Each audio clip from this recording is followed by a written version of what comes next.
Hey, what's up guys? This is Corey Glenn, and if you are sick and tired of doing segmentation and you're looking for a cheap, easy, and fast alternative, then hang out with me here for a few minutes and let's talk about it.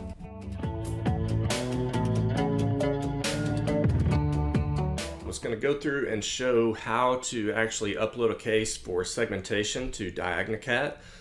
So this is the case I'm going to be doing. I'm going ahead and opening up my CT in Blue Sky Plan because I can go ahead and be working on that while the segmentation is being done. But one thing I wanted to show, if you can look at this image, you can see this is a very large field of view machine. It goes all the way up past the orbits.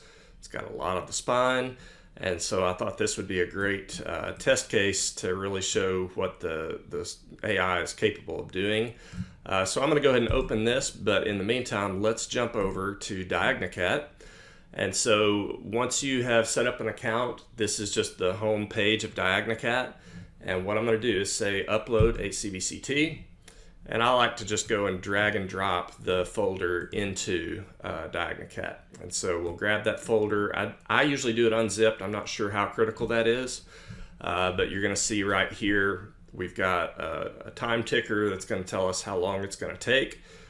So I will shut up for a second and we'll let that elapse. So again, this is a really large volume. This will probably take about 3 minutes or so to upload. And I'll just time lapse this.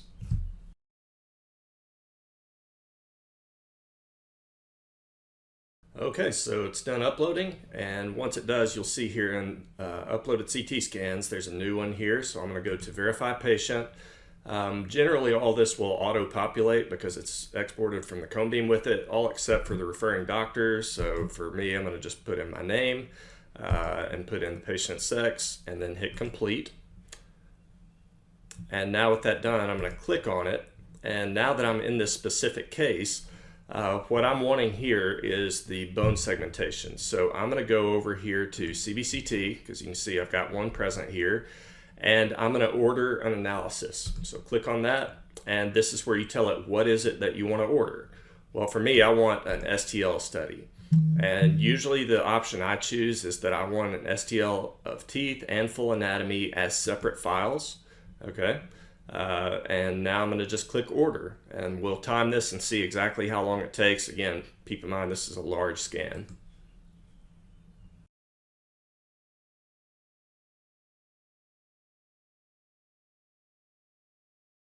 Well, since this is already done and I'm still waiting on this, let's go ahead and look at the radiologic report. These are super cool that you can do this. Actually, let's go backwards, and I'm going to actually just download it and look at it in the PDF form.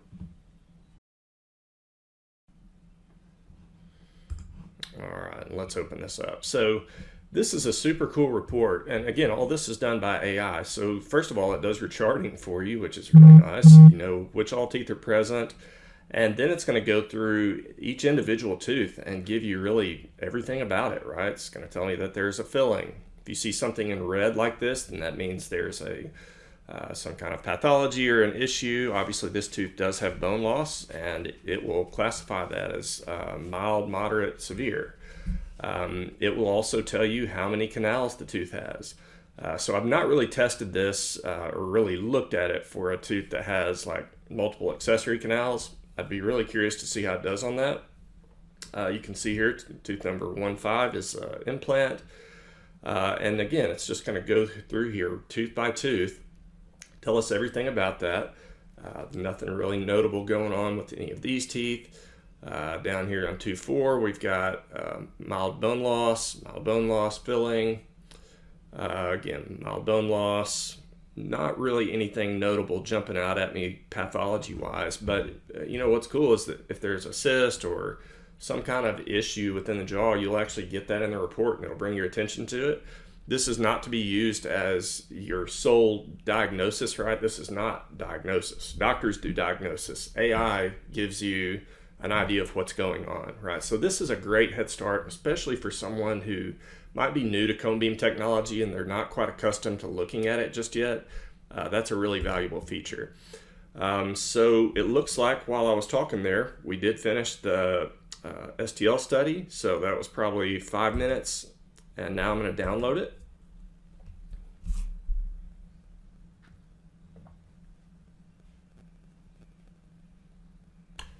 Okay, as you can see here, I've got a zipped folder now that the files have downloaded in. I'm going to go ahead and unzip this. So let's extract all.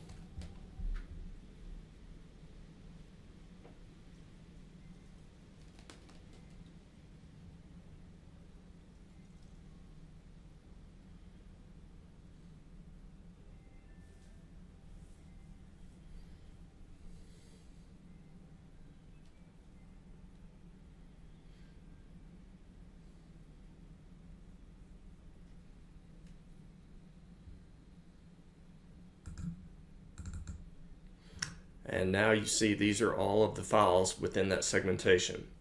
Now here's the one and only nuance I've run into that people have gotten confused on. So this is my CT scan that I've opened in the case already. What I'm going to do is go ahead and just pull in one of those files. So let's go to File, Import STL.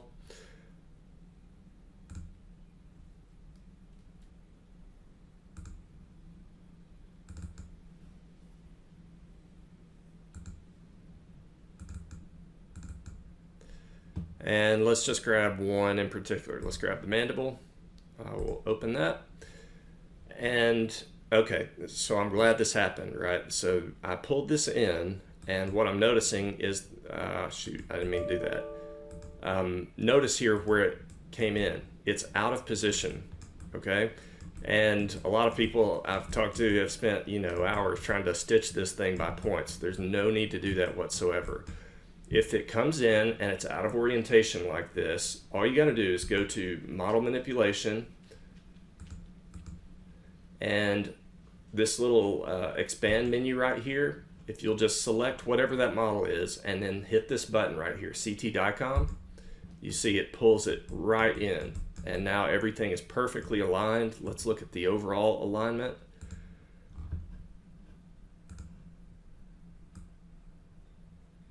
And that looks excellent. I mean, down to the sockets, the nerve canal, everything about that looks really, really nice. Okay, so I could pull in all of these individually, but before I do that, I like to go ahead and do a couple of things. For example, I don't want to have to toggle on every individual tooth. So what I'm going to do is just mix and match and combine some stuff in Meshmixer before I pull them all in. And that means fewer things to have to hit that align button with as well. All right, so let me just first of all bring in all of these teeth. And what I'll do is I will save these all as like all the upper teeth together, all the lower teeth together. And that way they can easily be toggled on and off at will. Okay, so let's get all of the ones that say like 1, 2 or 2, 2 or whatever. So here, here, here, here, here, here. Okay, notice I've got all of those selected. I just hit combine, and now I'll export that, and I'm going to just write this into that folder as all maxillary teeth.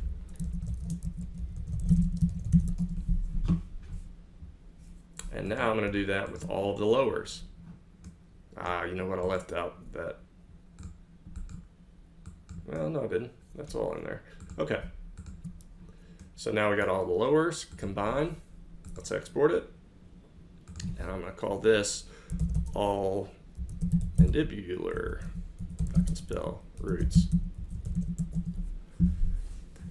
Okay, and while I've got this open, the one other thing I'll oftentimes combine is the cranium and the maxilla. So let's look here. There's cranium and there's maxilla.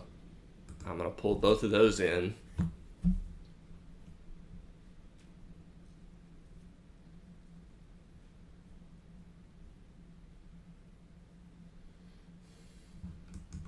And there we go. All right, so notice you've got both of these together, or I'm sorry, as individual files. And so usually what I will do is go ahead and just combine those.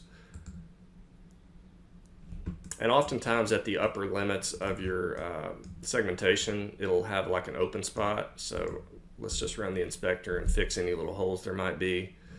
If you have little floating pieces of bone right there, right, you can selectively keep those or get rid of them. I'm going to auto repair all, which will probably just get rid of them, which is fine. Those don't really have any relevance to what I'm doing here.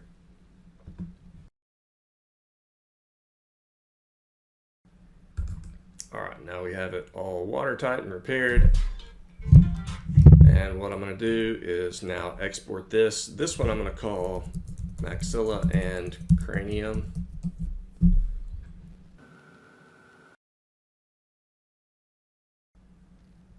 All right, and then, you know, this is all optional. It just depends on how you want to do it. Yeah, I could just use the maxilla as it came out of the segmentation, but I like to have the zygomatic processes and everything included. So as a final step, if I've got a really big volume like this, I generally don't want to sit there and make guides on a huge surface like that because it eats up too much memory. So I'll just go in here with a plane cut, and let's just chop this thing down to maybe that size. All right, I'm going to accept that. And then finally, I don't really need, you know, all the base of the cranium, that kind of stuff. So I'll just circle that and delete it. And this one I'm going to save as just maxilla only.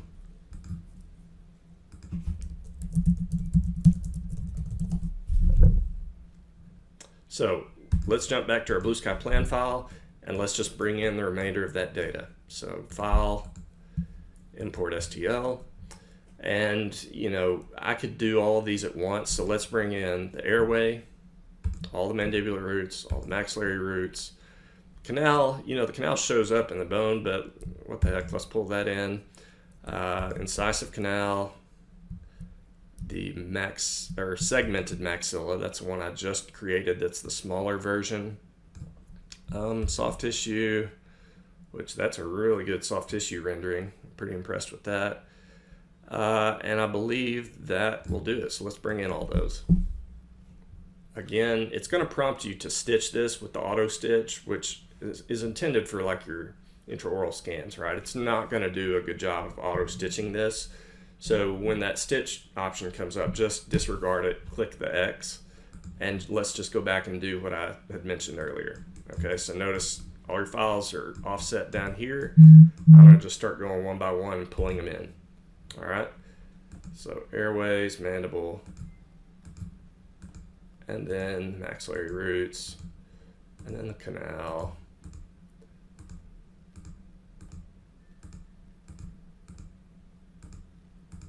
There we have it. So now you have a really great segmentation.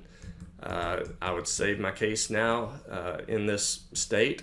And now I'd be ready to get to work doing whatever I'm doing. Surgical guides, stackable, you know, soft tissue support, or whatever, it doesn't really matter. You've got all the data you could possibly need to do really any kind of case you can imagine. And let's just real quickly look at the quality of these. Again, you can see the face, and that's as good of a face rendering as I've seen, honestly. That's almost up there with like a facial scanner. So love that. And imagine the value in this. If you get a field of view this big and you've got a scan, well, man, now I can do all kinds of stuff. I can see the interpupillary line. I can see the facial midline, and that's going to help me tremendously when I'm setting up the digital wax up for this patient. So let's hide that for a moment. And now you can see all this other stuff, your airway, which is, you know, especially if you're into sleep study stuff, that's a cool feature to have. Let's turn that off. You've got all the mandibular teeth, and again, this is why I do those together, because I like to be able to just turn them on and off at will.